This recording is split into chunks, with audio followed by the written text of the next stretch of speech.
Gold trusted gold buyers మీరు తాకట్టు పెట్టిన బంగారాన్ని విడిపించి ఈ రోజు ఉన్న మార్కెట్ ధరకు కొనబడను. నమస్కారం అమ్మా. నమస్తే. అమ్మా, కొంతమంది ఇళ్లలోకి వెళ్తే అసలు ఉండాలని కూడా అనిపించదు. అంటే చూడడానికే చాలా అశుభ్రంగా ఆ పాజిటివ్ వైబ్స్ అనేవి అనిపించవు. ఎప్పుడు వెళ్ళిపోదామా ఇక్కడ నుంచి అనే అంత గలీజ్గా ఉంటాయి కొన్ని ఇల్లులు. అయితే ఇలా ఉన్నప్పుడు పెద్దవాళ్ళు అంటారు, దరిద్రం ఉంది వాళ్ళ ఇంట్లో, అసలు లక్ష్మీదేవి ఉండదు ఇట్లాంటి కాడ, అలక్ష్మి ఉంటుంది అని చెప్పి. అంటే అలక్ష్మి ఉంది అని చెప్పడానికి ఒక అపరిశుభ్రమే కాదు, కొన్ని సంకేతాల రూపంలో కూడా మనకి ఇండికేషన్స్ ఇస్తూ ఉంటుంది అంటారు కదా. ఏంటి ఆ సంకేతాలు? ఒకవేళ అలా ఉంది అని అంటే, ఆ సంకేతాలు కూడా ఉన్నాయి అని అంటే, ఆవిడని బయటికి పంపిస్తే గానీ ఆ లక్ష్మీ అమ్మవారు లోపలికి రాదు. అలా ఈవిడిని బయటికి పంపించి ఆవిడ లోపలికి రావాలంటే ఏదైనా స్తోత్రం గానీ మంత్రం గానీ ఉంటే? స్తోత్రం గానీ మంత్రం గానీ వాళ్ళ బుద్ధి సరిగ్గా ఉండాలంతే. అంతే అంటారా? ఫస్ట్ బుద్ధి. బుద్ధి స్తోత్రాలు మంత్రాలు రావాలన్నా కూడా బుద్ధి మారాలి. ఎప్పుడైతే మనిషిలో తనలో ఆలోచన, ఎందుకు ఒక ఇల్లు అనేది ఇలాగే ఉంటుందా, నేను నా విద్యుక్త ధర్మాన్ని చేసుకుంటున్నానా, చెప్పులు వేసుకున్నాను దాని మీద కృతజ్ఞత భావం లేదు, విసిరిపడేశాను, టవల్ పెట్టి తుడుచుకున్నాను, ఎంత గలీజుగా పడేశాను, దానికి ఒక కృతజ్ఞత. అన్నం తిన్నాను, కంచంలో నేను పెద్దవాడిని, నేను పడేశాను. నువ్వు ఎట్లా పడేస్తావు నీ పిల్లలు కూడా అట్లే పడేస్తారు కదా. నువ్వు తల్లివి నువ్వు ఎట్లా పడేస్తావు నీ పిల్లలు కూడా అట్లే పడేస్తారు కదా. నువ్వు శుభ్రంగా ఉంటే అమ్మ శుభ్రం చేస్తుందని చెయ్యరు కదా పిల్లలు కదా. అవునమ్మా, చేస్తుంది అని కూడా చెయ్యరు, చెయ్యకపోతే ఇక అసలే చేయరు. రెండు ఉన్నాయి అక్కడ, రెండు ఉన్నాయి అక్కడ. కాబట్టి ఇంట్లో ఉండే ప్రతి వస్తువుకి కృతజ్ఞత లేకుంటే, కృతజ్ఞత అంటే కంచం తినేదాని మీద కానీ చేసుకునే చెంచా మీద కానీ, ఆ ఇల్లు అద్దిల్లు అనుకో, ఎంత గలీజు లేపుతారంటే అంత గలీజుగా ఉంటుంది. ఒక్కనాడు ఇట్లా పాజుట్లు దులుపరు.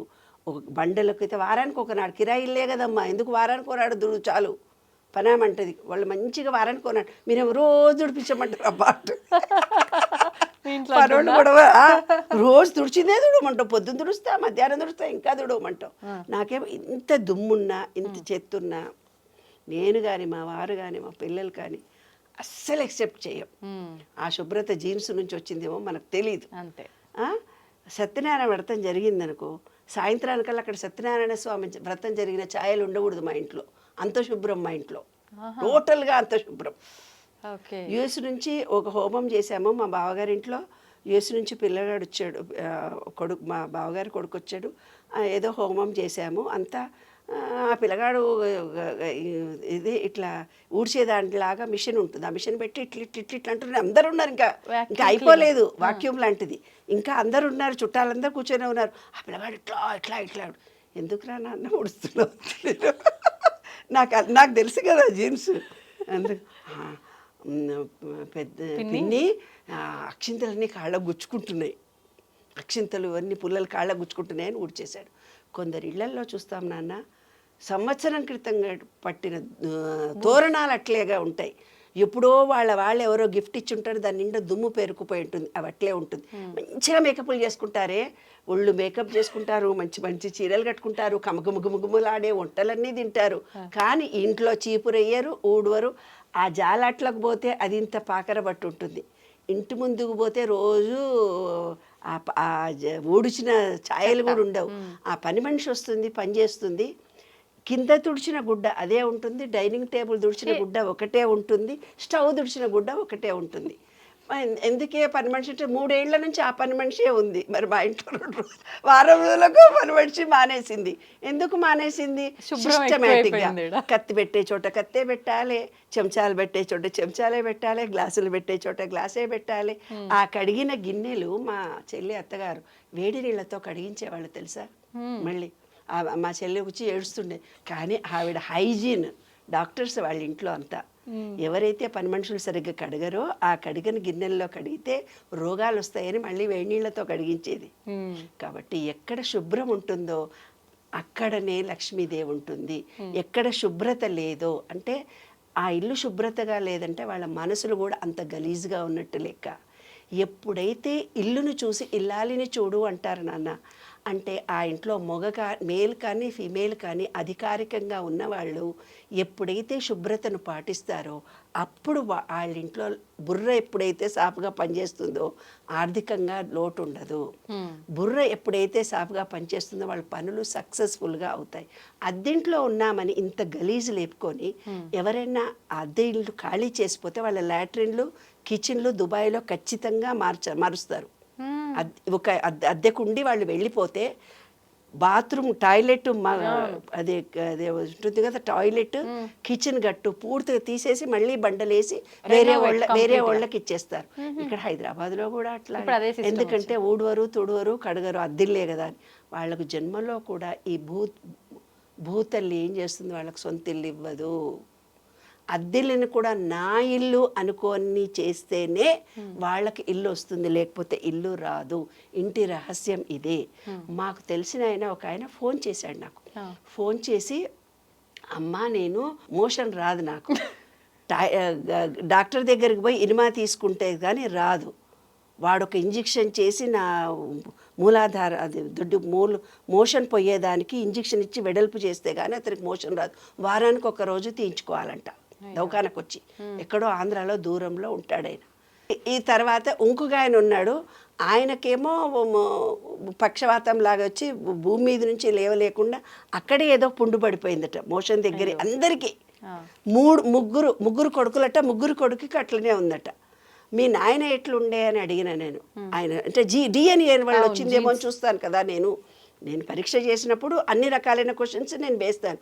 డిఎన్ఏ వల్ల వచ్చిందేమో అని అనుకొని, పోనీ మీ తాతలు ముత్తాతలు వాళ్ళు ఎట్లా ఉన్నారు అని అడిగిన.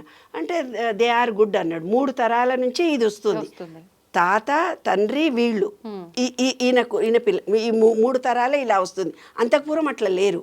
అంటే పోనీ నేను అనుకున్న డిఎన్ఏలో కూడా వస్తుంది కదా, డిఎన్ఏలో కూడా పాపం వస్తుంది. అద్దె ఇంట్లో ఉంటేనే అట్లాంటివి వస్తాయి, అద్దె ఇంట్లో ఉండి పట్టించుకోకపోతే వస్తాయి, లేకపోతే ఇంకొక రీజన్ ఉంది చెప్తాను.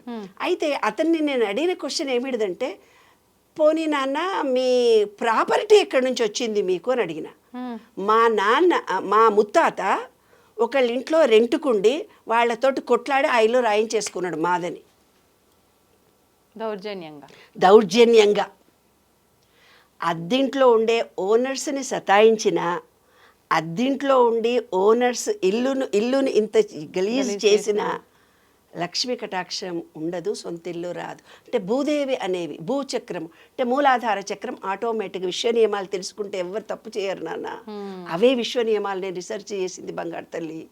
అట్లా వాళ్లకు ఏమైపోయిందంటే, ఎవరైతే ఇంటి ఓనర్ ఎంత కసిగా ఎంత బాధపడుతూ ఏడ్చాడో వాళ్లకు మూలాధార చక్రం క్లోజ్ అయిపోయి మోషన్ రాదు.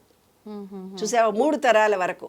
ఏంది నానంటే, మా తాత ఒక ఇల్లు దొబ్బేసిండని చెప్పిండు వాడు. ఇంట్లో కిరాయకుండి ఆ ఇల్లు నాది అనగానే వీళ్ళకు 3 తరాల వరకు మోషన్ రాకుండా అయిపోయింది.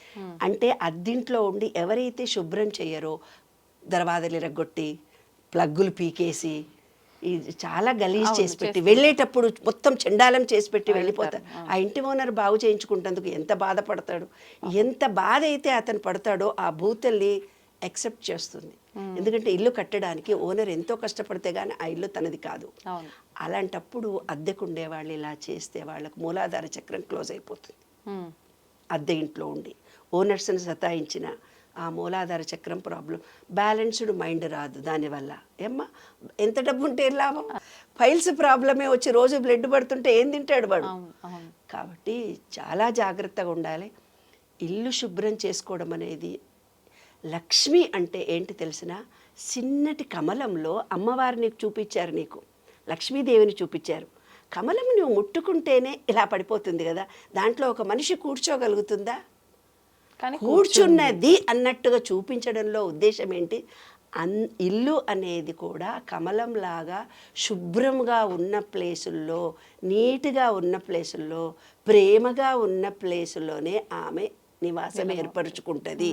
అక్కడ నుంచి దుమ్ము గార్చి డ్రైనేజీలు కారిపోతూ, ఇంకా ఏడుది ఈ రోజుల్లో లాట్రిన్లు బాత్రూమ్లు ఇంట్లోనే ఇంటర్నల్ అటాచ్డ్ బాత్రూమ్లు. ఆ బాత్రూంలోకి పోయి నీళ్లు పోయకుండా వస్తారు, కంపు వాసన ఇల్లంతా నిండిపోతుంటుంది. ఏరా ఎవరు పోయినరా అంటే ఇంట్లో ఎవడో ఓడిపోయింటాడు, ఎవడు చెప్పాడు వాడు, నేను నీళ్లు పోయలేదని ఎవరు చెప్పరు. అట్లా అట్లాంటిది కిరాయికి ఉండేవాళ్ళు ముగ్గురికి కనుక ఒక బాత్రూమ్ ఉంటే కనుక ఇంకా బాత్రూమ్ని ఎవరికి అడుగుతారు నాన్న, అంత గలీజు ఉంటుంది. కాబట్టి అద్దెకు ఉండే వాళ్ళందరూ చాలా జాగ్రత్త. అలక్ష్మి అంటే ఇదే, ఇంటి ఓనర్ని కష్టపెట్టొద్దు. ఈ భూతల్లి అన్నీ రికార్డ్ చేస్తుంది నీకు, ఇది రికార్డ్ చేసి నీకు అలక్ష్మిని ఇస్తుంది. మనసులో కూడా ఏకాగ్రత, మనసులో కూడా ఒక పద్ధతి ఏర్పడాలంటే మన చుట్టూ ఉండే సరౌండింగ్స్ మంచిగా ఉంటేనే మన మనసు బాగుంటుంది, లేకపోతే మన మనసు బాగుండదు. మనసులో స్థిరత రావాలంటే శుభ్రత చాలా అవసరం. శుభ్రం ఉన్న చోటనే లక్ష్మి ఉంటుంది. అందరు లక్ష్మీనామాలు, లక్ష్మీ పూజలు, ఆ దేవుడి పూజలు మడిగట్టుకుంటారు, ఆ పూజలు ఈ పూజలు చేస్తారు, ఇల్లంతా గలీజ్గా ఉంటుంది.